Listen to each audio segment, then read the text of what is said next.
มากินข้าวพี่น้องมาทุกคนกินข้าวเด้อตำบักหุ่ง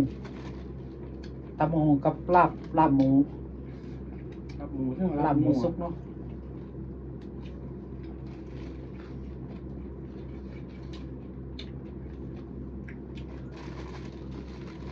ใช่มันเป็นของ ฮะ แต่ว่าจะเป็น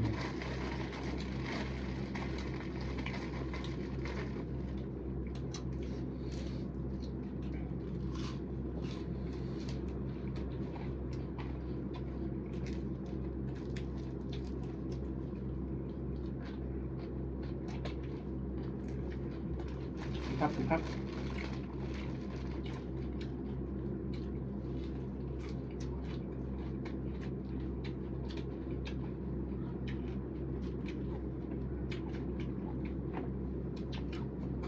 ยำแกงต้มกระเพาะ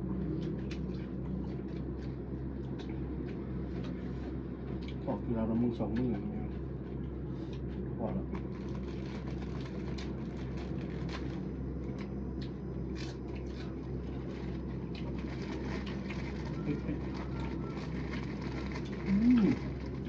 แซ่บ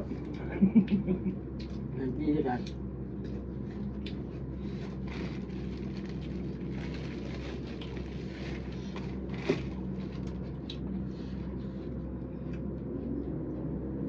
คนรักนี่เหรอ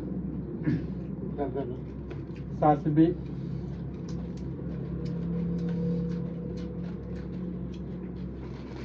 เขาเหนียว นี่เรื่อยๆนี่อยากแก้ปัญหา ฮะ หนาวเนาะ เดี๋ยวนี้อยากแก้ปัญหาอยู่นะน้ำจิ้มเนาะ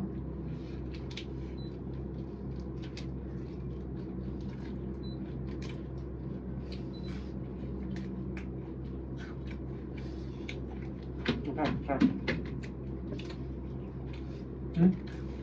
ครับหนาว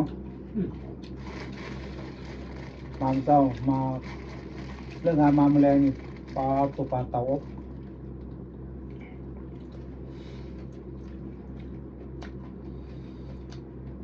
อันนี้ ก็ยิงมา ทุ่งว่าเนี่ย น้ำเต็มหายได้สอนด้วยสิ ทุ่ง เขาถูก ลาบเนื้อ ใช่ไหม รับเนื้อ เขาจะล โมโม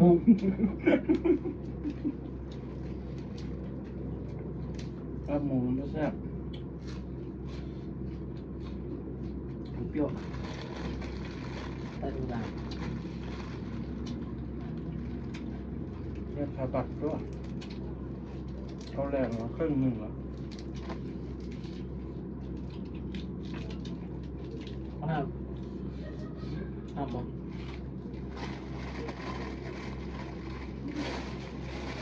ก็นำทาง ห้ามเป็นของพี่อาร์ตนะ ำ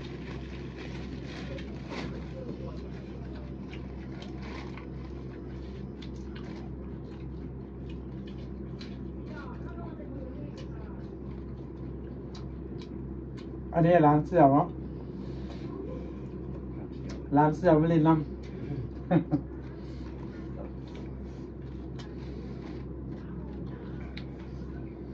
มาพี่น้องกินส้มตำ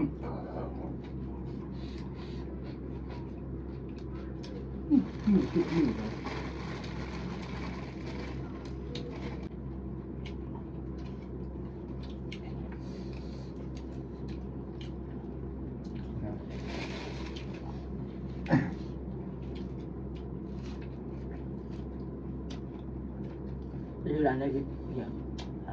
น่าหอม น้องมีฮะ ไปเลย ส่วนใหญ่เนี่ย มูรสชาติ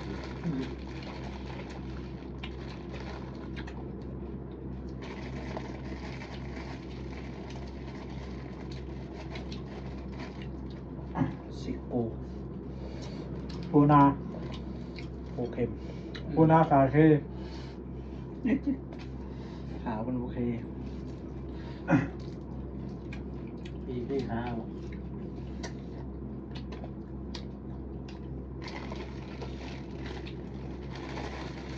วันนี้มันมาจากเวียงเจ็ดสีไข่